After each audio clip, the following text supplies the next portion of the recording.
Welcome to another episode of the CarryTrainer Higher Line podcast.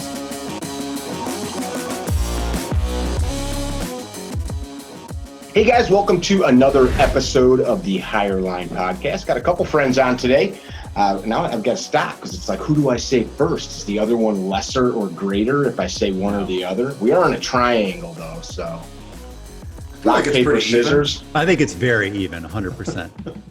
I still don't know how to go with it. Jab and jab. I said them simultaneously. Got Matt Page and JJ Kelley. And Matt is known for his character, Master Ken. What was funny, while you were logging in, JJ, he had on a sweatshirt that said the Kumite. And then he was like, got hot, so he took it off. And I'm like, what the hell? You got blood sport on underneath. Yeah, really repping. And by the way, that awesome quilt behind him, his mother took up quilting and moved her head a little bit. Yeah, so his mom made him a Enter the Dojo quilt, which is pretty cool. So nice decoration. That's who he is. And JJ, you guys have both been on this podcast before. You are a filmmaker, producer, director. What else would you call yourself? Bike rider, apparently. World traveler. Got a bike. Yeah, do a lot of traveling. Grower of good hair. That was gray I've got. Your hair's great. Don't sell yourself short. When you couldn't hear us, we were literally, I was talking about your hair. Matt didn't say anything. I was just silently agreeing about what great hair he has. So we wanted to get together and kind of have like a free-flowing discussion on social media, content development. JJ was a pioneer in some ways. I found you when you did your documentary Paddle to Seattle, where you and your buddy paddled homemade kayaks from Alaska to Seattle. And you filmed it all on old school cameras, which basically was like, 15 years ago? That was 12 years ago. Pre-GoPro. Pre-GoPro. Yeah, we were shooting on tapes. Tapes, the old tape days. So long ago. And now you've got this thing going with Travel Channel. You do stuff for Nat Geo, you and your buddy Josh. Yep. Right? Yeah. Both, he's still doing it, film for The Deadliest Catch. So you've got like that angle. And then Matt has created this persona online that's blown up with Master Ken and constant content creation. And then I do my dog and pony show. So it's kind of an interesting grasp of multiple people in various segments. So I thought we could have a nice discussion about that. Like, what is required to be successful? What's not? We could talk a little bit about gear. We were talking last time Matt and I were together just about what people don't understand, how much stuff goes into even simple little YouTube videos. Yeah, I think that people, we certainly do shoot things on our phone more than we used to, just because the phones have gotten such great cameras on them now that it is viable to shoot a high quality image on a phone and upload it. But yeah, some of the content we do really is quickly thrown together, and then other stuff we do is rather production intensive and requires, a lot of prep and a lot of thought and a lot of editing and special effects. Even if the special effects don't look great, they still take too long to do, because I get an idea when I'm filming and I'm like, oh yeah, hold it. We just did a video about coronavirus, and I couldn't think of a way to end one of the sections of the video. So I was like, just hold this thing and I'm going to make it explode in your face like a firecracker. And he was like, yeah, cool. And so he did it. And it sounds like a good idea. It's like, yeah, we're always trying to find, it's like, if we can't figure out how to end a skit, I'm like, well, you just have to get hurt somehow. So just hold this thing and I'm going to make an explosion in your face, which it worked great. But of course it ends up being, it's like, okay, that's another 3 hours in After Effects because, I have to figure out how to make that work and shoot for it and all this stuff. But yeah, I think that is one of the biggest misconceptions about what we do is that it is very quick and easy and thrown together. And actually quite a lot of the stuff we do is pretty, takes a while.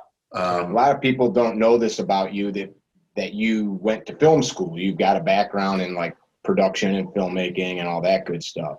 Did you do that too, JJ? Did you study that stuff or self-taught? No, I was an intern at National Geographic, so I got my start there, and then I got a lot of training just on the job, traveling around. So I never went to film school. My senior project was making a film, but I went to school for outdoor education to be a teacher. And then I was able to talk to my guidance counselor and say, hey, I could just teach people through video and film because we didn't have a program where I went to school. And he let me go along with it. But I think, what you're saying, Matt, is so spot on that there is a lot of work that goes into social media videos. I sometimes work on commercials, and I just did this big commercial for Walmart. It's like, it's a Wednesday, somebody calls, they say, hey, you work today? And I'm like, okay, let's do this Walmart commercial. So I get there, and there are maybe 40 people inside this studio space. There's a gaffer team of 5. There are various actors that are there. There's a DP, and the DP has 3 assistants. There's a director. There are people from the agency. There are people just changing lenses out. And it's like, what are we doing today? And it's like, oh, we're making 15-second Instagram videos. Jeez. So they've got a camera that is shooting 6K high-end, a $70,000 camera. Wow. And it's going to the phone. That's the ultimate destination for it.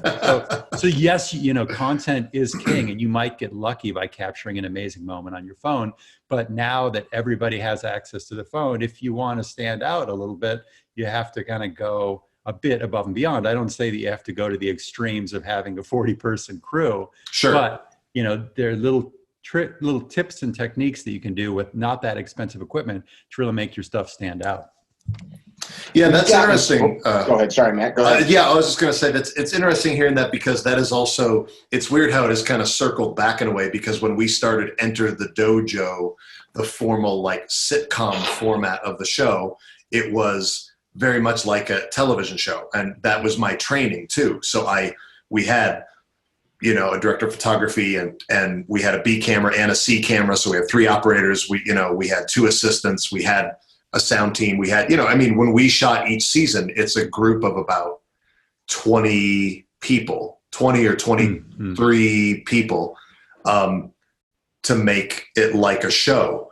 And it went really well. It's intense. Yeah, it's a big production, and every single season has been shot in 6 days. But it's a very intense 6 days, and then it's weeks or months of editing to put all that stuff together. And then plus leading up to it, to get that 6 days to work, you've got to have all that mapped out. Absolutely. Well, at least we're supposed to.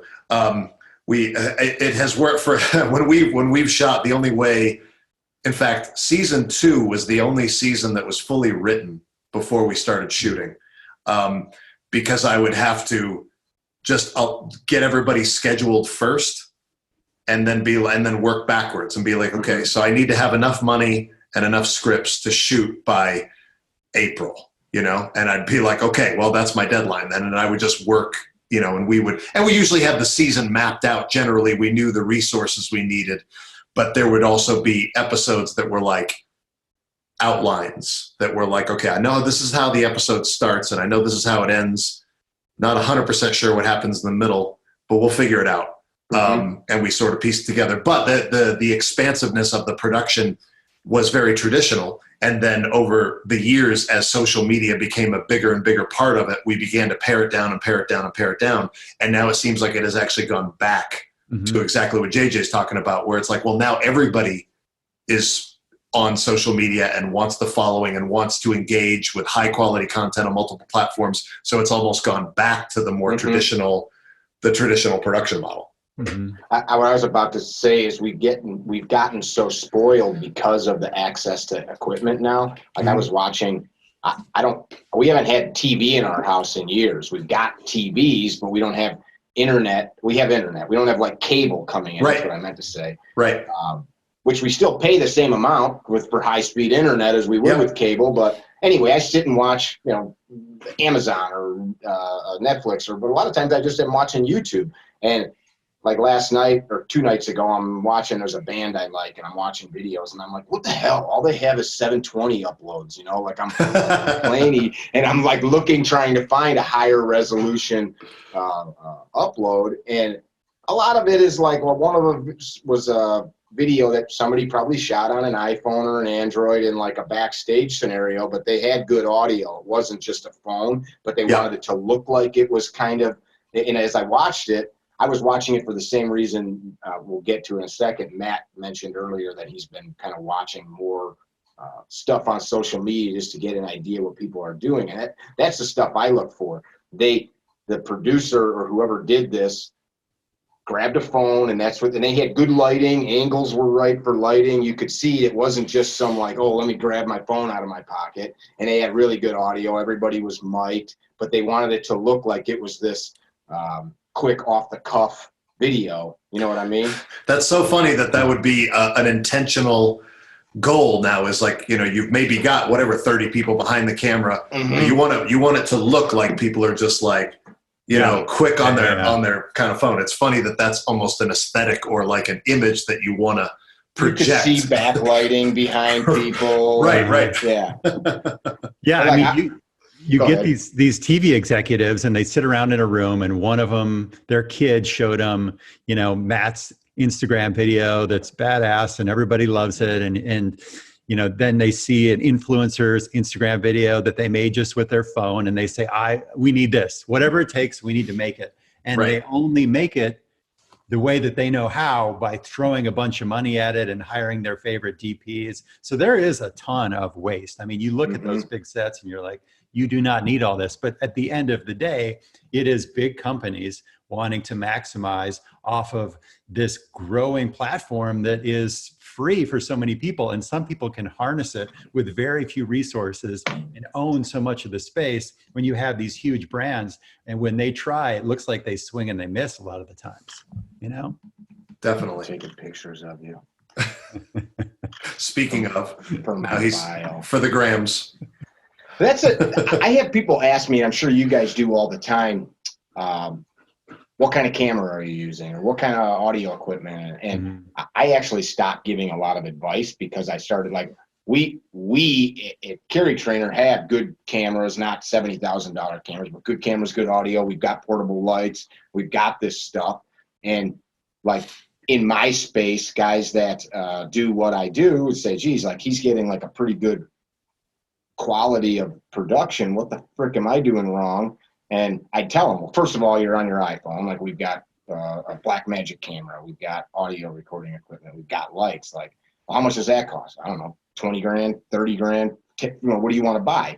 Even like a cheap mirrorless camera for $800 is going to probably make a better product. But I used to tell guys, like, go buy triple tripods. And then I started watching all of this better content get punched out. Like, oh, you can actually hear them. You don't get the background noise. It sounds like he took my advice and bought an audio recorder. Yeah. I stopped doing that now. That's my point. I stopped telling people. I email guys links to Amazon. Like, here's a cheap, tripod you can put your GoPro on, and like, just different shit like that. Like, it's almost like a crazy rat race, though. Like, I have to do more, not just more content, but like better. And then like, at what point, I'd look at some of the stuff we produce with the equipment we have, and I watch it on my nice TV, and it looks better than what's pumped out on Discovery Channel. Or I just picked that because JJ's here, because like a lot of times it's because we refined what we're doing to get that result. Like, Drew's got like 5 different things recording gunshots, so that when it's recorded, it sounds to your ear like a gunshot, because the single mic won't do that, because you're not hearing the reverberation off of buildings and trees. And like, do you need to do that? I don't know. Well, it's an interesting, I had to break myself years ago of the addiction to buying gear, thinking that if I just had the right gear and had enough of it, then I would be more successful. And, tens of thousands of dollars in, being like, I feel like it's never going to be enough, because every time I buy a new camera or or a new piece of a new light or whatever, I just would find that like it seemed like I still felt like, but I need this accessory and I have this but I don't have that. But that was one reason I was really glad that I did go to film school. I don't think people need to go to film school, but I was really one of the most valuable classes I took were my cinematography classes, so that I at least understood the basics of visual language and the basics of how lighting worked and the fundamentals, so that regardless of what I'm using, whether I'm using a phone or a DSLR or a Blackmagic, I have like a base level of knowledge of like how to try to get the best out of whatever tools I have available. Because I don't think nowadays, I don't really think, like, especially when I see influencers like you're talking about who are real low tech, either shooting on their phone or with like, you know, with a little Rebel DSLR $800 camera, and they have 1 million subscribers and they're doing great. Mm-hmm. It's like, well, then that's not the barrier. It's about finding your audience and maximizing the use of the resources you have available. Mm-hmm. Yeah, that seems like. Yeah, I think people use, you know, what camera should I buy as an obstacle. I get a lot of people that, I agree with that. I was talking to this kid yesterday, a really smart kid. He's here in New York. He's going to school. He wanted to talk about a film that he wants to make, and it's his first film. It's an incredible project, and it's a big undertaking, and I think he should go do it. But he's like, I'm waiting to get, you know, this funding for my first film. And I remember I made my first film before the kayaking film. I made this bike film where we biked from the bottom of Alaska up to the top. And that's nobody, a good one too. Yeah, it was a good film, and nobody would give us any money. We were able to get some gear, some like backpacker pantry meals. We were able to get some equipment, not camera equipment, but some camping equipment that was donated. But nobody wanted to write us a check. And I know so many filmmakers that come to me and they're like, you know, as soon as I get this camera, as soon as somebody helps me out and I get distribution, you know, as soon as this person joins my team, then I can make my film. And that keeps so many people from making their film. It's like, go out and do it. You're going to have mistakes that you're going to make, and then watch, you know, if you didn't go to film school, watch what you shoot every day. Listen to how bad the audio is sometimes. Listen to how the wind just tears that piece of camera that you did to shreds. Watch what you're doing, and then finish your film and get it out there. Is it going to be amazing? Is it going to be exactly what you thought was going to win you your first Academy Award?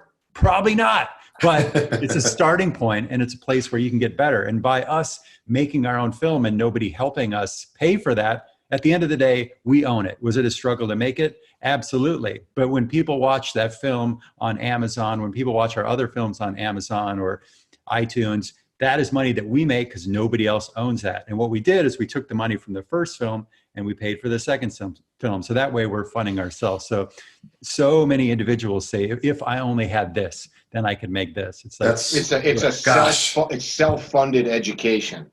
Absolutely. We look at the stuff that we made. There's a lot of stuff I'd love to delist on YouTube, but I won't, because it would be disingenuous of me to do so. And it's not because I mean, some of it's the content, you know, like I was doing something that was in vogue at the time, like from a training perspective, but like like Drew, our camera guy editor, a lot of the creative stuff he'll come up with, like for the way it appears on screen, like some cool flashy shit and like, you know, music, like, you know, like, all right, that looks like a bad 80s movie. Sorry, Drew. I mean, you know it too, man. But you look back at it and like, okay, it seemed cool at the time, and now kind of migrate away from stuff. The interesting, the barriers. I do agree that just going out and making stuff that, like, again, like you're saying, in a few years you're going to look back and go, geez, I wish that's not the best representation of my work, but you were learning. Yeah. But putting barriers between yourself and your goal does seem like I've done that to myself multiple times, and it took years of experiencing making projects and also getting hired for stuff, and then looking back over the years and going, gosh, you know, there've been a bunch of projects that I just needed a job, and there was a deadline and a budget, and it came together. Mm-hmm. So I should do that more for myself, to be like, okay, well, if I tell myself that I can't make this unless I have blah, blah, blah, it will never get made. And I see that also in a common, I feel like because of the innovation of crowdfunding, I think crowdfunding is really great, but I also see a lot of content creators or aspiring content creators, aspiring filmmakers assigning an arbitrary number to what they need in order to make something. They're like, I can't make this project unless I have $75,000. And I'm like, cool, well, show me your budget. And they're like, well, I haven't made the budget yet. And I'm like, how do you know you need you don't need $75,000. You want to have $75,000. But if somebody just told you, well, there's no way you're going to get that, and you still decided to make the film, you would figure it out.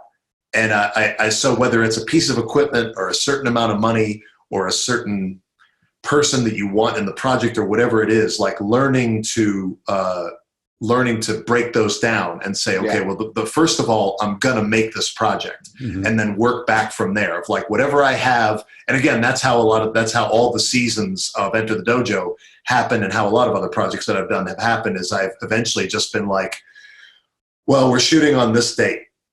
And so whatever I have by this date is what this project is going to be. And I've had a lot more, it doesn't mean you don't have to have a plan, but I've had a lot more, I've learned a lot and made a lot more progress by working at it like that, instead of saying, I can't shoot this unless I have a red camera. I can't shoot this unless I have $100,000. I think you learn a lot more and you actually build the body of work a lot faster just deciding you're going to make it, whatever it is. The other thing that you do, the intangible, is that you learn to surmount obstacles without, you learn to surmount obstacles instead of piling them up in front of you. You go do the thing instead of talking about why you can't do the thing. And that part you can't buy. And that was something that I got from Robert Rodriguez's book. I don't know if you guys have ever read Rebel Without a Crew, about his making of El Mariachi from years ago.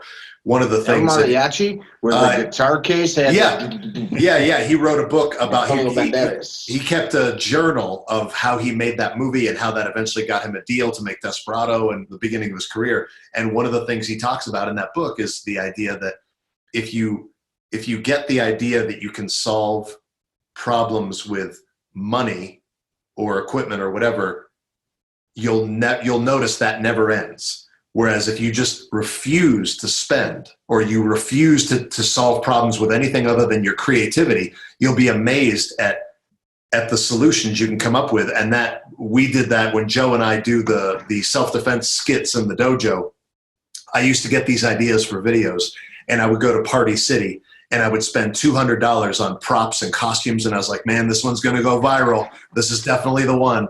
And we shoot it and release it, and it crashes and burns. Nobody watches it. Nobody cares. And I'm like, okay, so that video is already $200 in the hole, and no one watched it and nobody cares. And so we started to go the reverse. And I was like, okay, let's do the opposite. Anytime we get an idea and it requires a costume or a prop, I'm like, if we can't make it with coat hangers and duct tape, then we're not going to do it.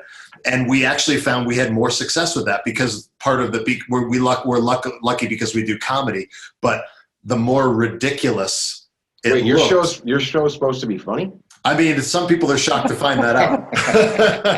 But the more ridiculous the more ridiculous ideas and silly props and stuff we would use to solve our problems, the better it was. And so we just began to have a rule of like, okay, whatever we come up with, it has to be doable right now with stuff we have available to us. And that began to really build as a way of working that worked for us. I want to give JJ a chance to talk on that, but I want to real quick say that's how we've been successful. If I had to sit every idea I had and like plan to film it, like, okay, next Tuesday we're going to do the XYZ video we talked about. All that juice is gone.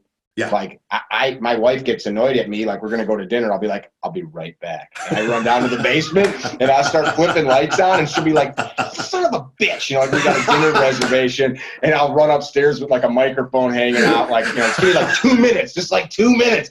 And, you know, like 2 minutes turns into 2 hours because it's like you shut it off and you watch it like, ah, crap, I can do better. And you go, you know, do it one more time. But like, you know, run upstairs and like, all I gotta do is just upload this real quick. I did a dumbed down file, so it'll take only like 20 minutes for this 30-second video to upload to 3 platforms. So, right. Yeah. But if you I wait, relate to that. Yeah, if you wait, though, that's no good. Yeah, Right. exactly. You got to go.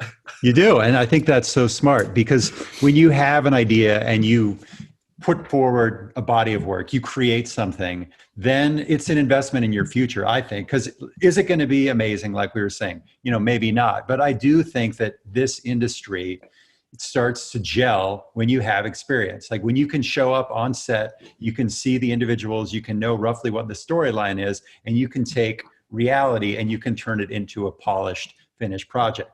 That doesn't come naturally. It doesn't come easy, but it gets easier and easier the more that you go along. And as you go along, your ceiling can get raised. You can get viewers with every video. You can go further. Like my first film, I went up to Alaska. And for me, that seemed like a big traveling achievement. But then after you've gone to Alaska, then you're like, well, you know, Antarctica can't be too different from that. And then it brings you to, well, it's, you know, I'm checking out continents, like maybe I should try out the Congo. So every time that you do something where you just, you know, you have the balls and you go forward and you make it, then your next project is only going to be bigger and you're only going to be better at the entire process. So I think it's so important just not to have any hesitation and just make it. Mm-hmm.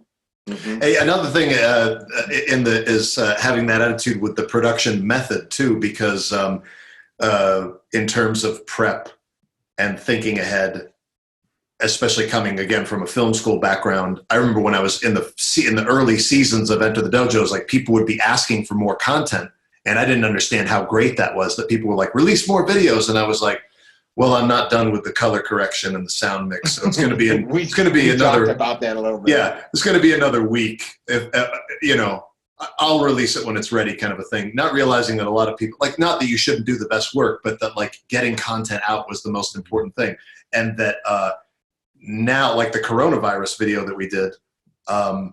Is that up? I haven't seen it yet. Yeah, we did it last week, and it's doing really well, and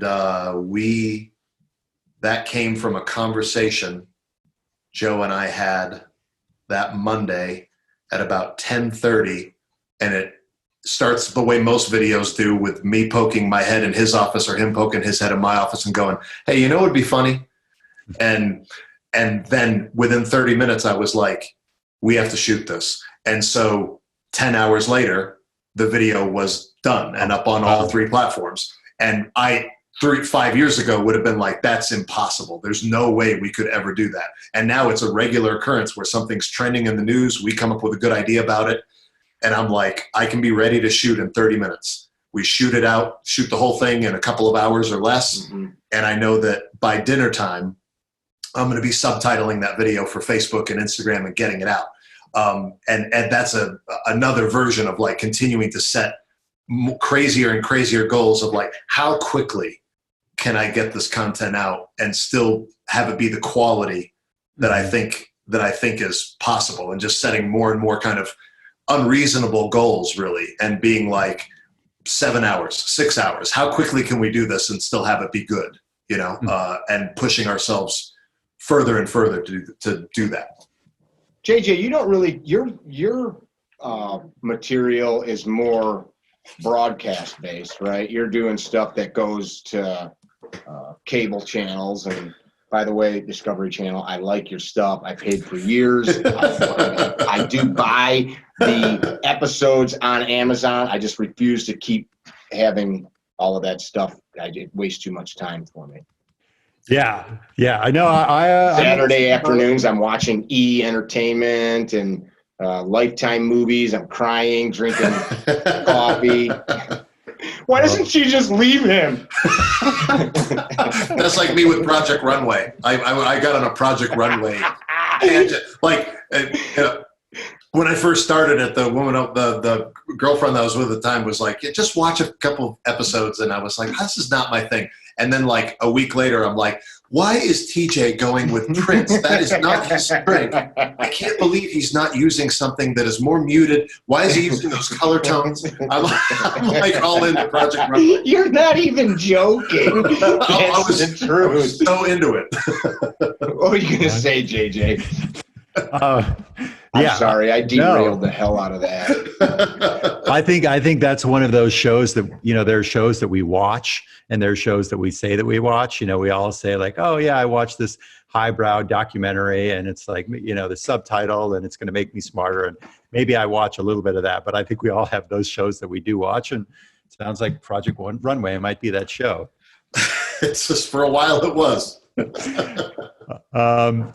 So I work in the broadcast world, and I guess what's really fascinating to me is, you guys work in a social media space, and I would imagine you just get results right away. Like if this video is sticking, if it's hitting really well, then you can respond. Or if it didn't quite work, you can maybe figure out why it didn't work, and you can change it, and then you can have a new video up in the next day or even that same day. Where in our world, a show could take 6 months to get developed. There could be a lot of calls, and you have to staff up with an entire team. You could shoot for 8 months, and then you're going to be in post-production. So when you had that idea, the first time that somebody's going to see that is going to be maybe a year from now. And when that first person sees it, you're going to have very little influence over when they see it and how long it is, and the final edit, depending on where you lie in the creative control of that video. So it is a much more sluggish machine when something goes to broadcast. I love now that the cable channels, the traditional cable channels, allow the content a lot of times to go on Amazon the next day or iTunes the next day, but that didn't used to be the case. It used to be that if you didn't have that channel, you weren't going to see it. Now, but with your guys' content, because you do get these direct results and this immediate feedback, do you find yourself reacting to that, or do you kind of sit back and then hold the course of what your creative vision is? Go ahead, Matthew. That's a really good question. We try to find a balance of it's a tricky balance of like, what are people talking about that is trending, that is going to gain traction, and also what type of content do we want to make? And it's a constant balance of like, okay, well, because we've made content that I'm very proud of that doesn't hit. And I have to resign myself to, okay, well, I just want to make this video. This is just an idea that I really like. And there's also not like realizing that, and this is happening right now with a video we did a video where someone asked Ken about a wheelchair defense, and he misinterprets it as, how do you fight someone who's in a wheelchair? And we did that video 3 years ago. Throwing thumbtacks on the ground around their wheels. It became a great bit, but we did it 3 years ago, and it got an okay response. It wasn't an above average video in terms of viewership or engagement. But last month, that video jumped by 1 million views in a month. And now it's one of our top viewed videos. So it's that balance of like, we want to make content that is maybe appealing to people in the moment, but then there's also content that we make just because we like the concept, we think it's a good idea, we put it out, we still put it out fairly quickly and realize that it might live online for 2 or 3 years, and then all of a sudden people will discover it, and now it gets... And I'm like, well, that was a good video. It's about time that somebody recognized that was funny, but we can't control that aspect. So it's a balance. We're simultaneously chasing trending topics of things that are in the news cycle or whatever, and then also there are just, on my whiteboard, there are 6 ideas for videos that I think of as more like evergreen content, where it's like, it's not dependent on what people are talking about. It's just a piece of content that I like, that I think will be funny, that I will release, and that eventually people might discover. So it's two levels. I have a hard time, the balance. I shouldn't say a hard time, but my sticking point is, am I trying to create something for views and likes and comments, or am I trying to create it because this is what I want to do from a business perspective and what I want to share with the world? And that's like something my friends and I talk about in my space. There's tons of dudes that have success from what people think that means online. I was in college last year, and a kid had a TikTok account, which I'm like, I don't know what TikTok is. Yeah. And he's like, dude, it's the thing. And I'm like, you're an idiot. Like, you don't know what you're talking about. You know, he's like a 20-year-old kid, and he's super buff. Well, he shows me his TikTok account, and he's getting millions of views. He goes to the gym and shows, like, here's how you do a chest fly. Here's how you do a pull-up. And there are these little 15-second, like, you know, snippets, and hundreds of thousands of kids are following him, probably young dudes, because they see his buff muscles and they want to know how to get them. And all of a sudden it explodes for him. But like I'm looking at what he's doing, and I'm thinking, how can you actually monetize this? And that was his thing. Like, well, now I got to figure out how to make money. So I'm going to start telling people I'm going to give them like a private access to more information. I go, but you've already like explained how to do this stuff. So that's not going to work, because they're not going to go there and now pay you so you can show them again, like in greater detail. But that seems to be the problem, is like, how do you monetize stuff? If the goal is just to get views and likes, you can't go to the bank and pay your mortgage with, like, you know, a printout of your social media metrics. And I did one, you're talking about stuff you put your heart in. I did this goofy thing. I used the slack line. So people are always asking, can you shoot off of that? So I did this safe location. I set a slack line up between two trucks. And it was a big deal for me, because it's a lot of physical work to be on this slack line. It was a hot summer day. We've got a drone operator out there, and I worked my ass off for like 8 hours in the sun to get this like 5-minute video. And it was, from a filming standpoint, it was interesting. There's a drone flying around me as I'm standing with one hand shooting a 44 Magnum off the slack line at steel targets. And all the responses I got was, you're a dangerous idiot. And I'm like, man, I worked so hard. And then I thought, well, if they don't like my music, if they don't like my painting, you know, I don't, that was kind of like my takeaway to it. Like, you don't get it. And I try to explain, hey, we got a 2-mile empty piece of private property here. You know, I've played on this line since I was a kid. I'm not going to, you know, shoot myself in the face. But anyway, like, sometimes no matter what you do, it doesn't work. So when you asked that question, JJ, it made me think of the same thing I ask students all the time, like, what's the goal? And for me, it's business related and not just views and likes, because I'll put stupid shit out that, like, I don't know, some thoughtful thing like we're talking about, that you invest all this time in filming and editing and creating and curating information, and then I'll do some off-the-cuff stupid thing like, you know, and people are like, oh, bravo, you know. It kind of makes you take a step back, and you're like, well, I know that was just me being an idiot. So should I just be an idiot all the time? But I can't monetize being an idiot.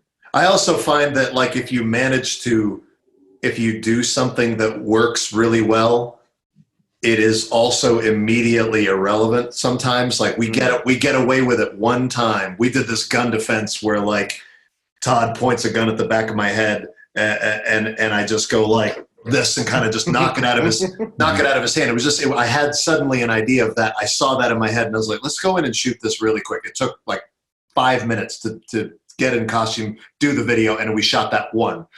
And I put it on Master Ken's Instagram, and within like a couple of days, it had like 400,000 views.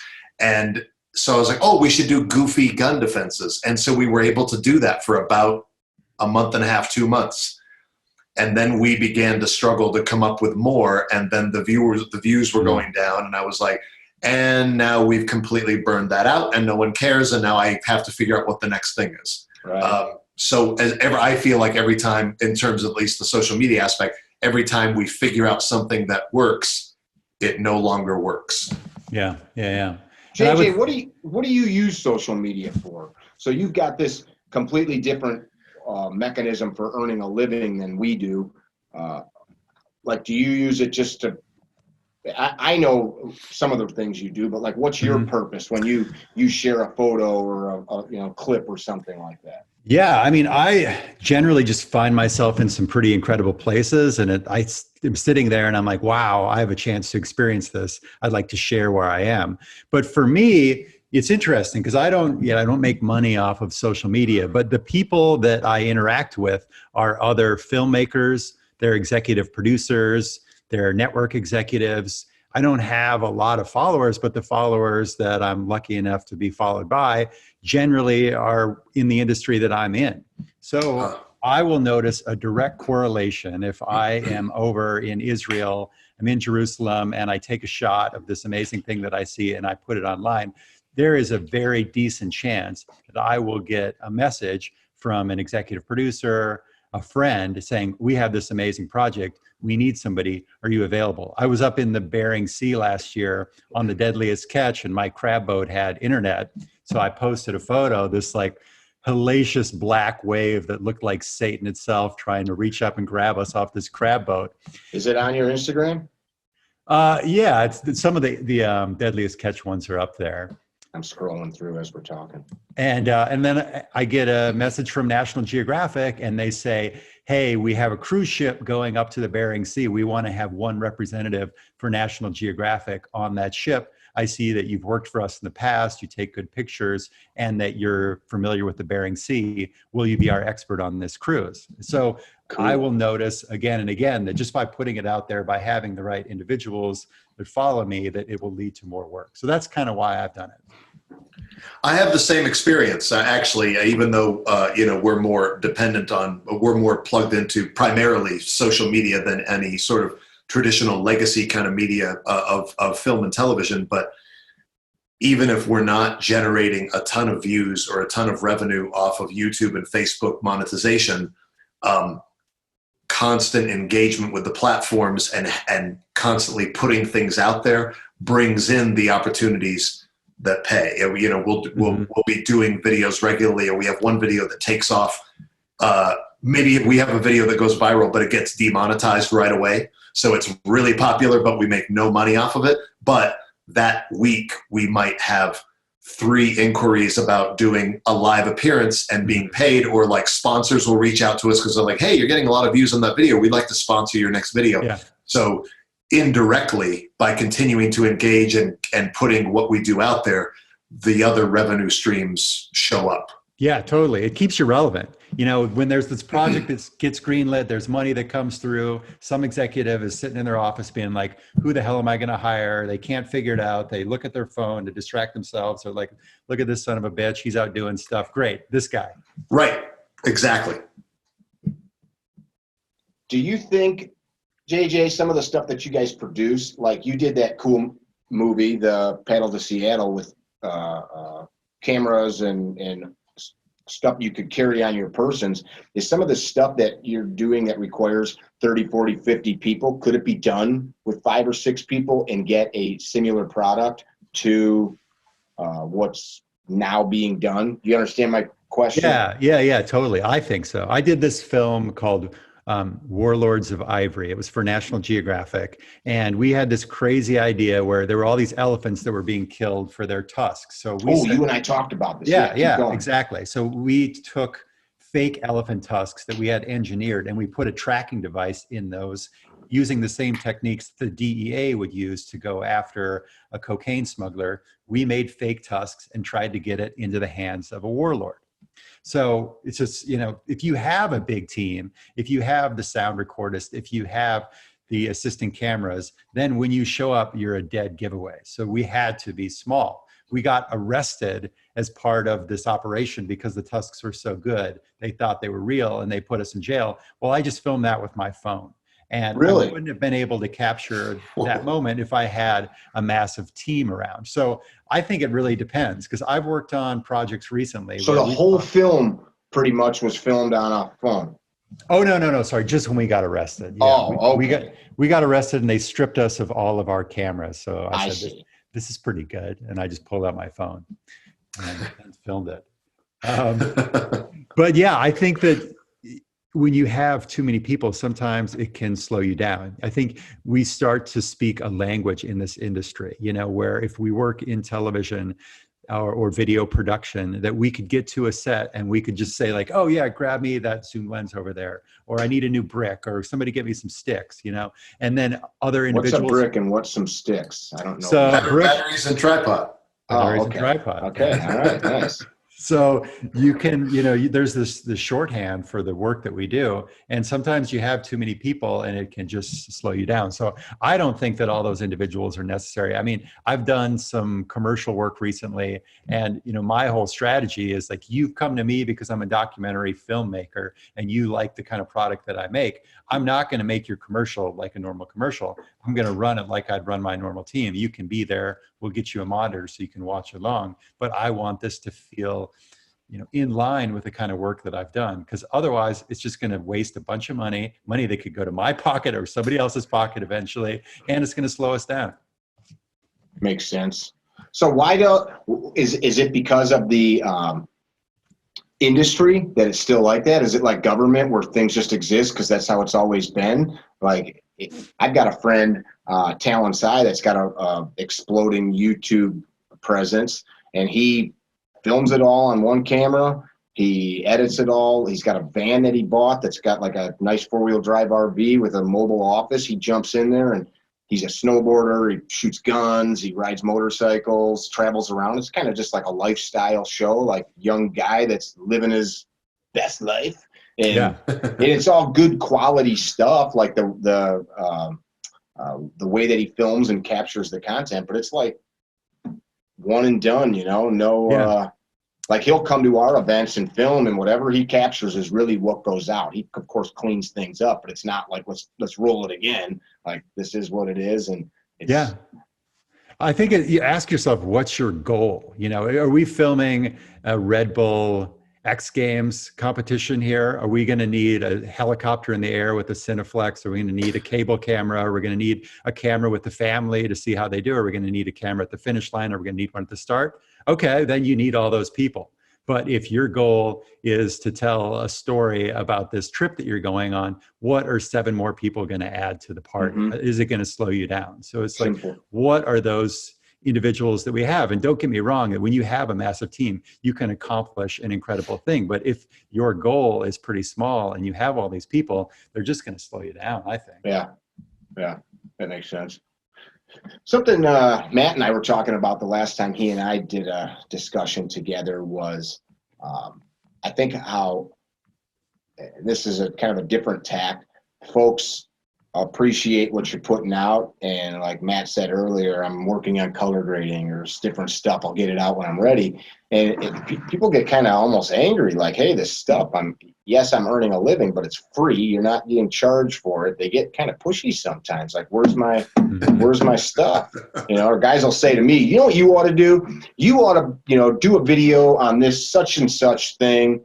And I'll go, okay, man, well, buy me one of those things, ship it out to me, send me a couple grand for Drew's time, maybe gift card to Starbucks because I need a latte to feel in the mood to film. And, like, what the hell? Like, what you ought to do?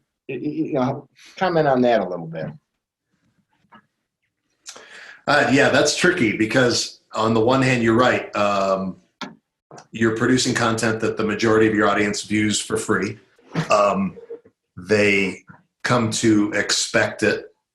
And it's a balance, right? Because there's other people I know who are constantly trying to do what we do. And, I give advice whenever I can, but I don't know, I sometimes I still don't really know exactly what people are looking for, but I'm trying to find the balance of stuff I want to make, but stuff that people also want to watch. The appetite is insatiable. You can never upload, like, once you have people's attention, it seems like you can never upload enough content often enough. In fact, I feel like I told you last time that, like, I'll have a video that is maybe 7 minutes long that has maybe this one has taken me a little bit more effort. Maybe it took me a week to make this video. I upload it and the video has been online for 2 minutes and there's already a comment saying, loved it, when's the next episode? And I'm like, you could not have even watched what I just did. Like, you're already right, it's 7 minutes long. You still have 5 minutes of the video I just did, and you're already asking me to make another video. And I appreciate the enthusiasm, but I also wish you would give me 7 minutes to feel like I just am done for a second, like I just finished. But I also we also depend on the people who are the most hardcore, dedicated fans who really, really love our stuff and just want it all the time. It's up to me to figure out how to monetize it. It's up to me to figure out a business model that works, or to find a way to be satisfied with. I know a lot of creators who don't make the majority of their money from any of the social media stuff, and but they have a side business, or they have another career that they do, and they do the social media thing for fun. So you know, I constantly have to remind myself that it is still ultimately on me to figure out.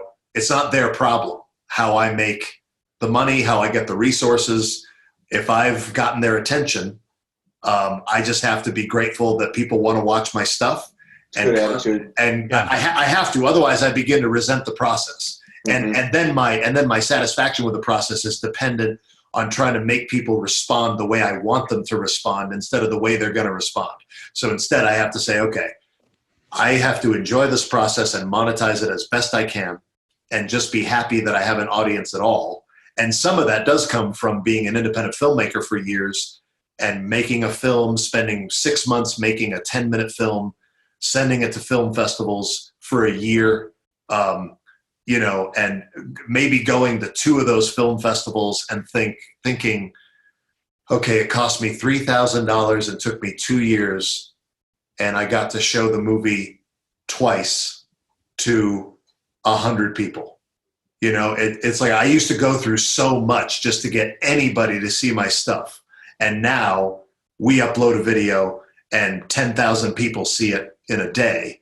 And it's like that ultimately is still, I'm still really happy that we're at that point in terms of technology and access to things that people will see my stuff. So I have to kind of like balance out like what people ask for and what I'm willing to do in order to keep people's attention, if that makes sense. Yeah. What do you think about that, JJ? No, I think that's spot on, Matt. And I think the viewers have a scenario or a case of the grass is always greener. Like you get to this plot of grass and you're like, oh, wait a minute. Like I don't have to pay the cable subscription. I'm going to get this amazing video. It's going to look really good. It's going to sound really good. And it doesn't cost me anything. Then you want what you can't have. You want something that's going to be nicer. But I totally agree that these individuals, these people, they are your base. They really are passionate about what you're doing. And they genuinely, at the end of the day, are telling you to do this other thing because they'd love to see you in that situation. So that is a future video for you. I remember we did our kayaking trip and we built the kayaks out of wood. So that was like 3 months. We kayaked from Alaska to Seattle. So that was another 3 months. And we edited the video, which took us like 10 months. Then we're screening it around the country. And again, at these Q&As that I would go to at film festivals, people would come up to me and they say, I've got a trip for you. It's like, hold on, dude. It's like, I just spent over a year of my life and a lot of time, and I was out in the woods. Can't we just enjoy what we just saw right now? Right. That's funny. Yeah, let me send you on an adventure. Yeah, they want you to go right back out next week and be like, do another one. And they don't understand that it's like, that was like so much time and effort and discomfort. And yeah, it's so much work to make these videos. And you might not be able to do exactly what they recommend, but you can say, good idea. We'll do something in that ballpark and try to, you know, recognize that they are appreciative of what you do, that they enjoy what you do, and then continue to roll that person forward and give them content that they're excited about. But it's a tricky balance. It's a funny game. And I think having that attitude of gratitude helps. That comes through too. There's people, you said, Matt, starting to not enjoy that process, and that's like anytime I stop to loving something, I don't want to do it anymore. And then that comes through. You get like a salesman at Best Buy that hates being there versus one that, you know, is there reading all the literature on every new TV that comes in, that loves it, that you have a different experience with the product. You either time you go, you get a TV when you get home, but one of them was like, man, that guy was a dickhead and it was very troublesome. And the other one, like, the guy made you feel good about buying the new model with the widget thing that makes it look even cooler when you're watching my stuff on your TV. Yeah, I think it's similar to what we're talking about like placing obstacles. You know, you don't have to, you don't just have to place obstacles in terms of money or resources or cameras. I have in the past found myself placing creative obstacles or obstacles in terms of my attitude of like, well, I only want to do this if, instead of saying, okay, well, you could look at it like that, or look at it as you have an audience, you have an opportunity, you have limited time and resources, but what do you enjoy about this? And if I can zero in on like, hey, I'm glad people like to watch my stuff. And don't get me wrong, I get it. Like you have weeks where you're like, oh my God, what am I doing? This is so much work and I don't feel like, I don't know if people like this. And, I get frustrated with my work sometimes, but most of the time I try to come back to, I know people who are just who are very talented, who are working really hard, who are still really struggling to find an audience or to find their place in the business or find ways to do what they love. And so the fact that we have an audience at all and that we still have an audience after, in 2021, it will be a decade that since we launched our first episode. Wow. And the fact that people still even care about anything we're doing, I'm just like, well, at least people are watching. At least people are into what we do. And so I try to keep that balance. That brings up a good point of like, how many filmmakers can make movies on adventure in a kayak, or how many people can put on a sleeveless karate gi and develop an audience doing that, where we all have access to it. I always love the line from Caddyshack. The judge said the world needs ditch diggers too, and that's a shitty thing to think about, but not if everybody had 1 million subscribers on YouTube, like we all would just be in the matrix plugged in, staring at a screen. So that was watching a video the other night with this cool dude that does like folk music that, believe it or not, did this super cool version of Ice Ice Baby that was like folky blues, reggae kind of, with whatever Vanilla Ice's real name is. I'm sorry, Rob something? What's his name? Doesn't matter. See, where it's terrible. But he was with him, and they recorded it, right? But like this guy, I'm like, oh, that was really cool. And I start watching a bunch of stuff, and I realized, okay, that's what he does to everything. He makes every song kind of sound like the same thing, and that's why I don't know who he is. And like, not everybody's going to be the Beatles or the Rolling Stones, or some people are Vanilla Ice. And I sorry, Vanilla Ice, if you listen to this, but some people have to go remodel houses to make a living because they can't, produce the same level of stuff. They got that one hit wonder or one video that popped off. I know a guy that made a video a couple years ago, 10 years ago, that went viral. 5 or 10 million people saw it, and for a while, like, that's how he'd introduce himself. I'm the guy with that one video. I'd be like, I have no what video you're talking about, but like, that was him. Like, I'm like, kind of a big deal. I don't want to say, like, 7.2 million views. Yeah, like, there's videos of cats, like playing with a ball. That guy. Yeah, sure. Yeah, and that's the difference between building an audience and then getting lucky at some point. But this just makes me think of this one thing. A friend of mine reached out because they did a video that went viral and they weren't anticipating it. And they were like a group of actors and musicians and filmmakers who had made this thing.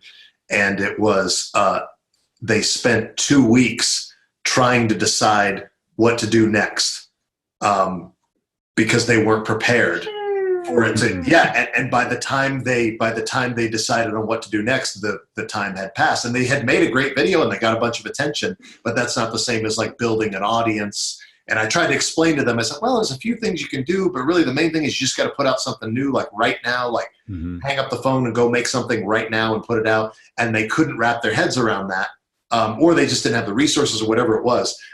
So anyway, that's just kind of a weird thing to think about, that can happen for you, and yet that doesn't mean that you now have a career in this. Right. Yeah, I think if you bank on that one-hit wonder, you're really screwed. I think at the end of the day, find what makes you happy if you're going to work in video production world. Find what you enjoy, because you never know what that viral wonder is going to be. I had an outtake from our kayaking movie, and my buddy's like, you should just put this on the internet. And I was like, oh, I don't know, it's a little personal. He's like, you should just do it. So we were out there filming, and we were in a kayak in the middle of the ocean. And a lot of people would ask us, how do you go to the bathroom in the kayak? And I legitimately developed this technique. I was a little younger then. I called it the Golden Rainbow, right? Where I could sit in the kayak and I could launch out of the kayak. Now wait a second. I've tried stuff like this. At some point, that rainbow comes to an end. It does. So you got to build, and then you have pressure. to go for a strong. So you use a pinch and push method. You got to drive, and then it's like an extra bit of energy at the end just to drive it all the way out. You know. So that video, we put it online, and it was crazy. It had 150 million views in one day. It was on the front page of Reddit. Like, people were really excited. Awesome. to the point where, like, some Comedy Central show, they wanted it, and I was young then. I didn't know what I was doing, and I let them take it. And then it's since been like scrubbed from the internet. They bought it, and I didn't, make a lot of money. But this was like 7 years ago. But I didn't know. So you don't even own the rights to it anymore. I don't know. Your own piss stream. The terms might have run out. I should look at that contract once again. But I say you should sell it to me. I'll pay half whatever they paid you, and I'll pump it back up. All right, let's get it going. That actually could be a Master Ken video right there. I literally just wrote down a note called "Piss Attack" in case I can get something out of it. Piss attack. I would be a black belt in piss attacks. Literally. That's disgusting. But that I think it's an interesting thing. We have this notion in America, especially America, that anybody can achieve. And I've got a bunch of family members that are really talented musicians, and it's depressing. Not that they're talented musicians, but I'll travel around, and I love live music. I love to find like local brew houses and stuff, and have a burger and a local IPA, and listen to whoever the local dude is or gal playing their heart out. And so many people are so excellent. You go anywhere, yes, and you hear these people that are amazing. Because, like, my dad's a musician. He talks about, as a kid, you have to buy a record and then sit and listen to it a million times to figure out what the musicians were doing. And now you can, in your phone, say, I want the complete tablature or sheet music for any song in the world and all the lyrics, and it's all right there. Anyway, you look at that, and it's like, damn, like, these people, some gal playing in a subway tunnel or guy playing in a shitty pub is excellent, and that's how he's paying his bills, trying to beg for dollars in a hat. And how does same thing? It's analogous to what we're doing. And I know there's other stuff about business and marketing and tenacity and all that shit, but it's daunting, and not everybody's gonna get the fame and fortune and everything that goes with it. Yeah, we had when we had our first viral hit, we did a video called 100 Ways to Attack the Groin, and the only reason that one was the first thing we ever did that, like, and it was another example. Again, we're making these long episodes that take a day and a half to shoot and 2 weeks to edit and blah blah. And then I was like, we're coming up on our 100th upload. It seems like people do something special for that. So it's like, okay, well, what if I just find 100 different ways to hit you in the groin? And we did that as an afterthought. We shot it in 3 hours, edited it in like a day and a half, put it out, and it was our first 1 million view video. And it took like less than a week, and it was at 1 million views. And we had this feeling of like, oh, here we go. This is the thing. Like, this is the thing that now every video is going to get 1 million views or whatever. And, it was just a high point for us, and then it kind of evened out, and it evened out a little higher. We had more subscribers and we had more views and stuff, but it was just a good moment. It was still I figured out it was still up to me to continue to do the work that maintains the brand and is the work that I need to do to benefit from that.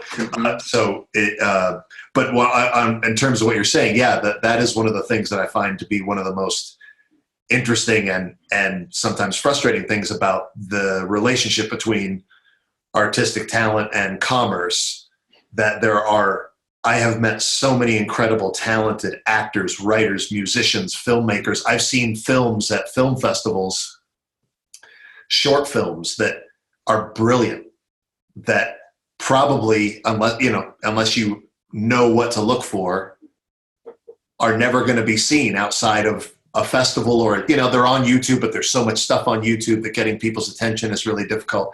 So it is a balance for artists to figure out, doing their best work and then also having a business mind about it. And it doesn't mean that you can't apply that to everything. Some people's talents just don't necessarily have a place might not find their place in the market.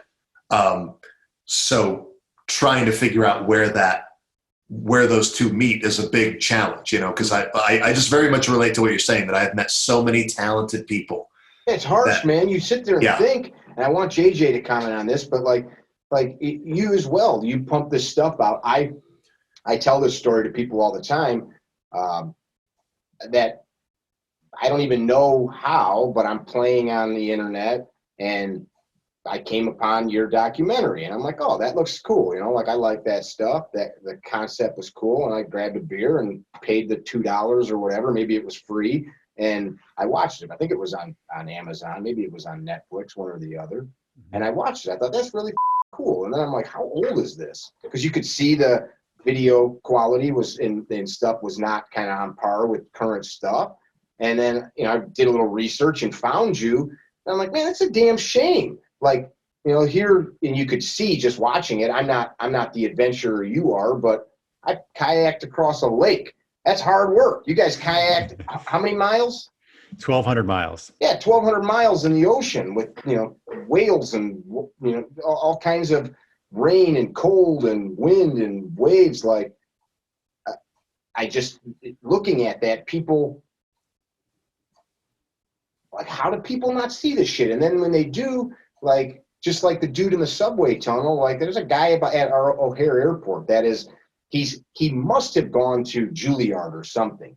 He plays a trumpet, and you're like, maybe this guy is like some retired virtuoso that just gets off playing in the tunnel at the airport. But like, you're playing in a tunnel as people are walking by, annoyed that they have to listen to you, annoyed. You know, I don't know. Yeah, it's an interesting thing.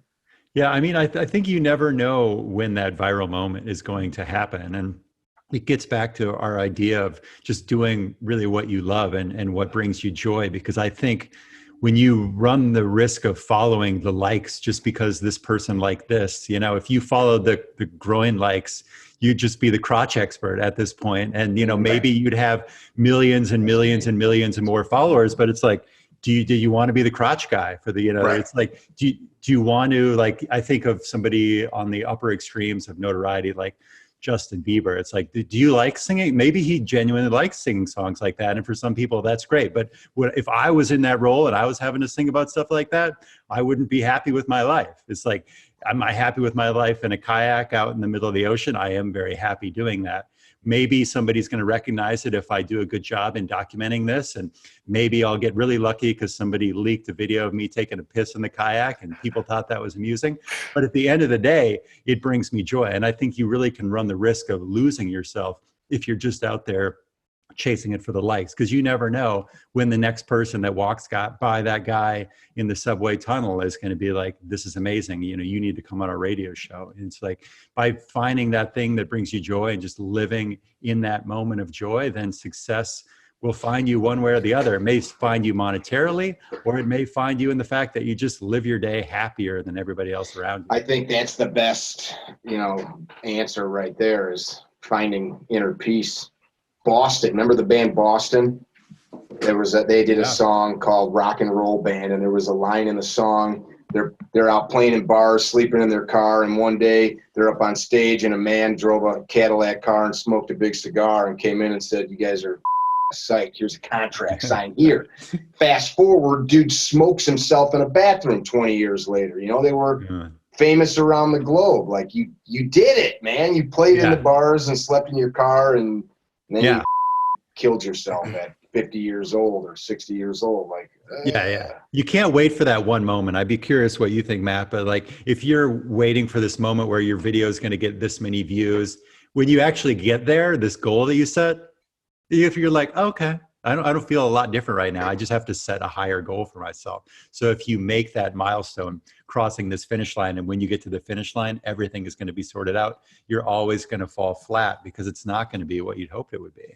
Yeah, I relate to that very much, and I have had, and it takes, I think it takes reaching some of those goals over the years and having that peak experience where you have the, euphoric, like, oh, I did the thing that I meant to do, and then afterwards getting that feeling of like, but nothing's really different. Like I'm happy that I reached the goal, but it didn't solve all my problems, kind of a thing. And saying like, oh, okay, well, I can't do it for that reason. Then I can't do it because, like you said, once I reach this, then everything's going to be fine or everything's going to be better. I had to sort of retreat back into, well, enjoy the process, because that's one of the only things I feel like I even can be immersed in and have any control over. I can't really control the outcome. I can't control whether or not, and when I have reached those big goals of a certain amount of views or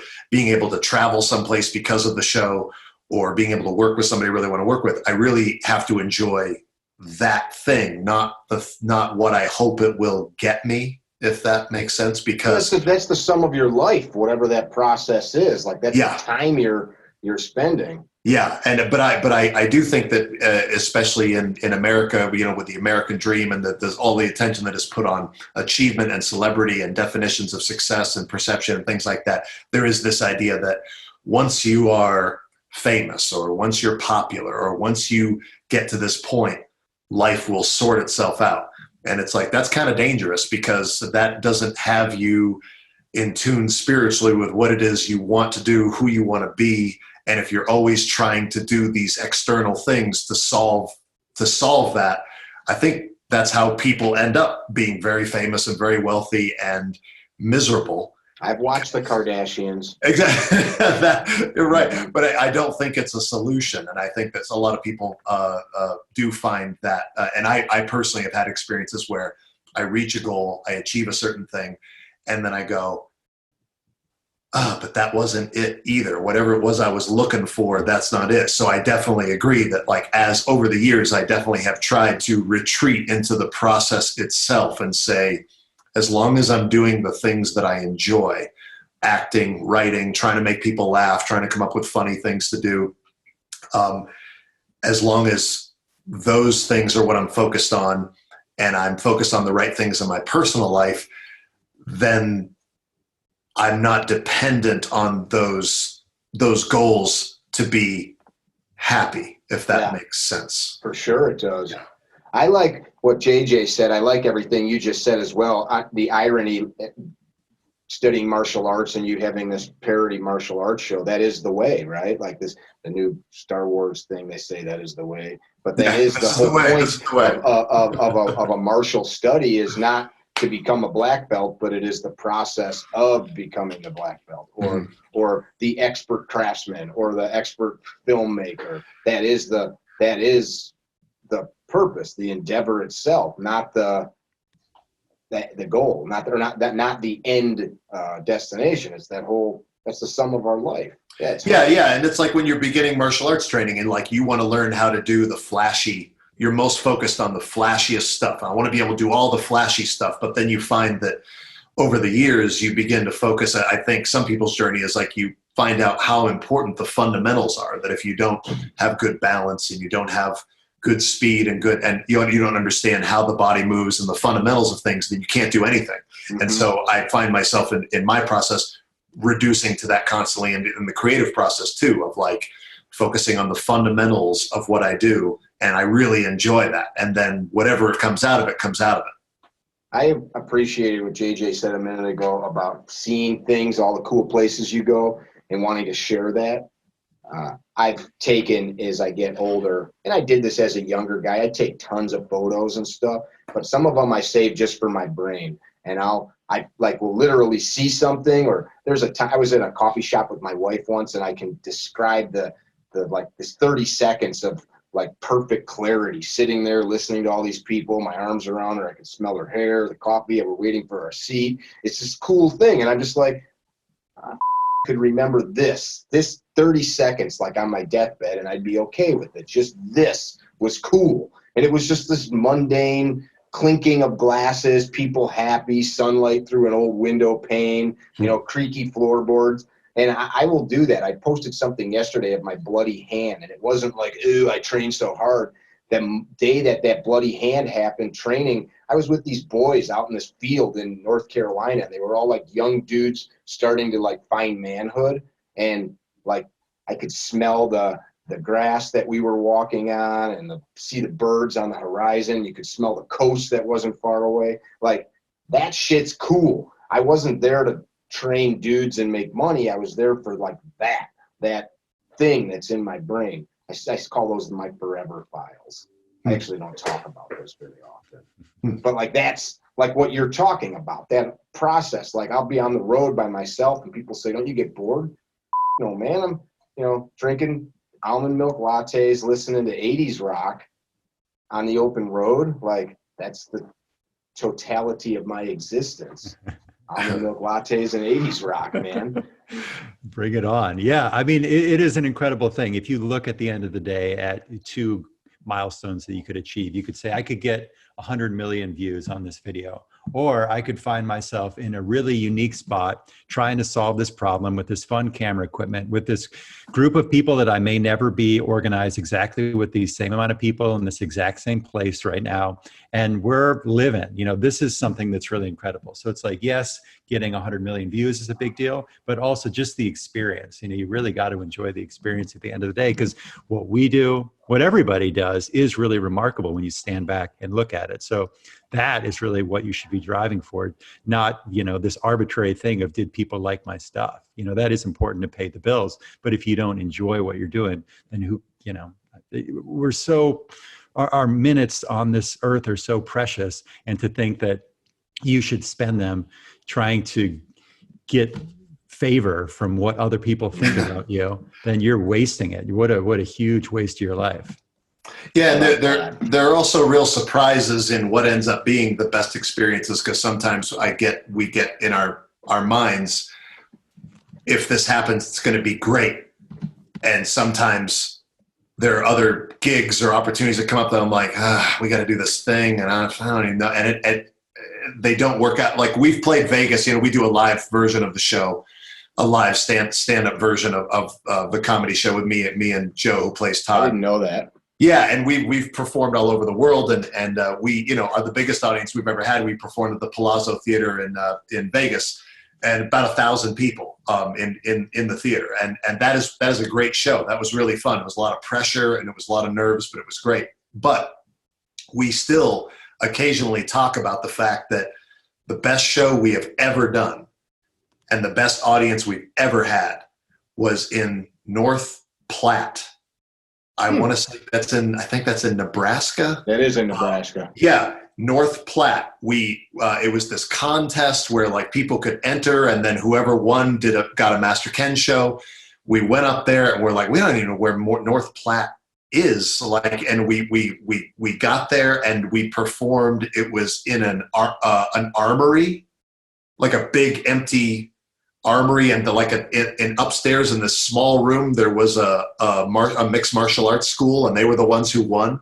And anyway, it was maybe 65 people, I want to say, maybe 65, 70 people were there.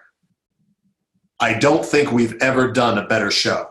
We were so into what we were doing, and the audience was so energized with us, that I think we did like an hour and 10 or an hour and 15 minutes. We normally do like between 45 and 55 minutes. We went like an hour 15, and we still talk about the fact that is the absolute best show we have ever done, and ever since we've been doing this. And it was in the middle of nowhere, and it was not a show that we thought, oh, this is going to be really rocking. We're like, where are we?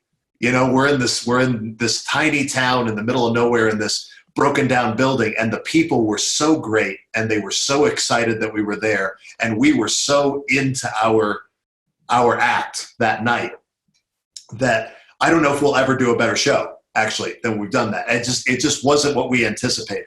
And so we really enjoy when we get to do big events and that are in Vegas or wherever, but you never know what the experiences are that are going to really stay with you. And that was one of the times where we were like, man, we still talk about what a great show that was. And it's something we wouldn't have anticipated. One of your forever files. Yeah, definitely. That's like, you look at like, if you start to get into music, what do most people do? They go find like old bootlegs of the Rolling Stones in a nightclub in the middle of nowhere. People say, man, I saw JJ when he was just, starting out, and it was him and his bassist, and there was like this smoky joint, and there was like 20, you hear this shit all the time. And like, and then you watch like these rockumentaries, right? Oh, the best show we ever gave. And that's usually what it is. It's like a group of people, and you don't realize it sometimes until afterwards. Like, it can be years down the road and you look like, some of the short films, I'm sure JJ has these experiences too, of like some of the short films that I've worked on that weren't even necessarily good that we did, but I was making them with my friends. I was totally immersed in the process. I was passionate about what I was doing, are some of the best memories I have. And the film itself is almost irrelevant. I was making work I cared about with people I really enjoyed working with. And I look back on those experiences and think like, gosh, that was really something. That was really valuable, Final words from you, JJ.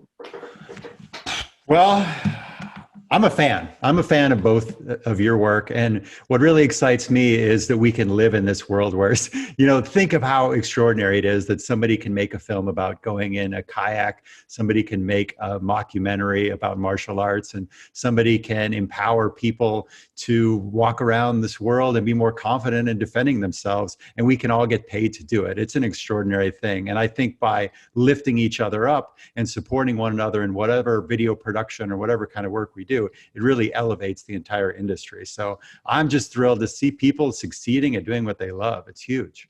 I dig it. I appreciate that. Final words from you, Matthew? I don't think I can say it better than that, to be honest. I will just say I completely agree with JJ, and I think we're very lucky to do what we do in the time that we're doing it, and I hope we get to continue. Heck yeah. Right on. I think it's awesome that the mediums that exist, that I know two dudes that I only would meet because of video cameras and people uploading stuff to the internet. So that's badass. I think we covered a ton of ground. We could do this again, like with a more specific topic. If you guys listening, if there's something that you take away from this or watching that you're like, I'd love to have you guys delve more into a certain thread, put it in the comments. Share these videos if it's something that you found helpful. Follow these guys. Of course, Enter the Dojo. And what's the best way to support you, JJ? What's the best way for people to follow? Or So I have all my films for the most part up on my website, jjkelley.com, and then you can find social media and travel around the world with me. Oh, wow, that sounds. We're just on the internet. We can't. I appreciate you both. You guys watching. This is the Higher Line podcast. And this was brought to you by Gunfighter Gun Oil. You know what I'm going to work on this afternoon? I'm going to fill the bathtub up and see if I can perfect that golden arc. Golden rainbow? What'd you call it? Give it a swing. It's all in the prostate. All in the prostate. Oh, man, that's funny. That's funny. Visit our website, CarryTrainer.com, for information about classes held throughout the U.S., CarryTrainer apparel, and upcoming projects. You can also email us at training@CarryTrainer.com for information about setting up your own private course or speaking engagement. Training@CarryTrainer.com or CarryTrainer.com.